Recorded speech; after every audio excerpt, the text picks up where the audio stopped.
নির্বাচন কমিশনের সামনে ব্রিফ করছেন ঢাকা ৬ আসনের বিএনপির প্রার্থী ইশরাক হোসেন। আমরা সরাসরি চলে যাচ্ছি সেখানে।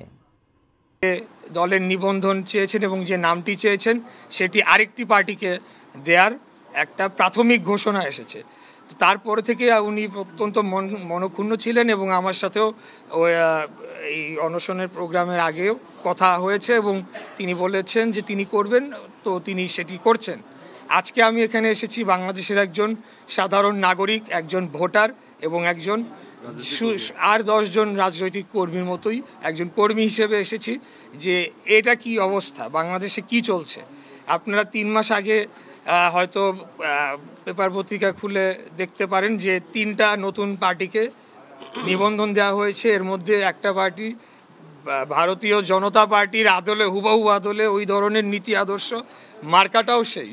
তো এইসব নিয়ে কি আমাদের কি চিন্তিত হওয়ার সময় আসে নাই? এইসব নিয়ে কি কেউ প্রশ্ন তুলবে না?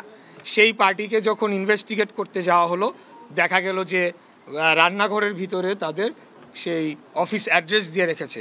এরকম আরও বাংলাদেশ সুপ্রিম মানে কোনো ধরনের বাছবিচার যে এখানে করা হচ্ছে কি হচ্ছে না, এই ধরনের দলগুলো নিবন্ধন পেয়ে যাচ্ছে, যদিও তারা আদালতের নির্দেশ নিয়ে এসেছেন, এটা একটু পরিষ্কার করতে চাই। তারপরেও তারেক রহমানের মতো, ওনার মতো একজন ইয়াং ডাইনামিক লিডারকে অবশ্যই আমি মনে করি বঞ্চিত করা হচ্ছে, তাকে বৈষম্যের শিকার করা হচ্ছে।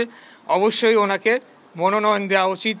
এবং আমি মনে করি এখন অনেকেই যারা মনোনয়নের জন্য দৌড়াদৌড়ি করছেন, নিবন্ধনের জন্য দৌড়াদৌড়ি করছেন, তার চাইতেও অনেক বেশি যোগ্য এবং জনপ্রিয় এবং ত্যাগী তারেক রহমানের আম জনতার দল। তো আমি তার প্রতি সমর্থন এবং তার কর্মী সমর্থকদের প্রতি সমর্থন জানানোর জন্য আজকে এখানে এসেছিলাম। অবশ্যই আমি যে আরেকটি দলের কথা বলছিলাম যে ভারতীয় জনতা পার্টির আদলে করা, সেই পার্টিও কিন্তু আদালতের অর্ডার নিয়ে এসেছে, বিধায় তারা বাধ্য ছিলেন।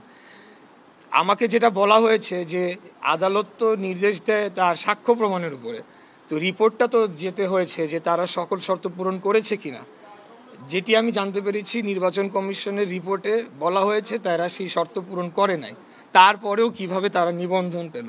আর আজকে তারেক রহমান, ওনার যদি কোনো ল্যাকিংস থেকে থাকে সেটা চিঠি আকারে যাবে, ওনারা সেটাকে আবার সংশোধন করে যদি পূরণ করতে পারে সে আবার পুনরায় জমা দিবে। এইভাবেই আমি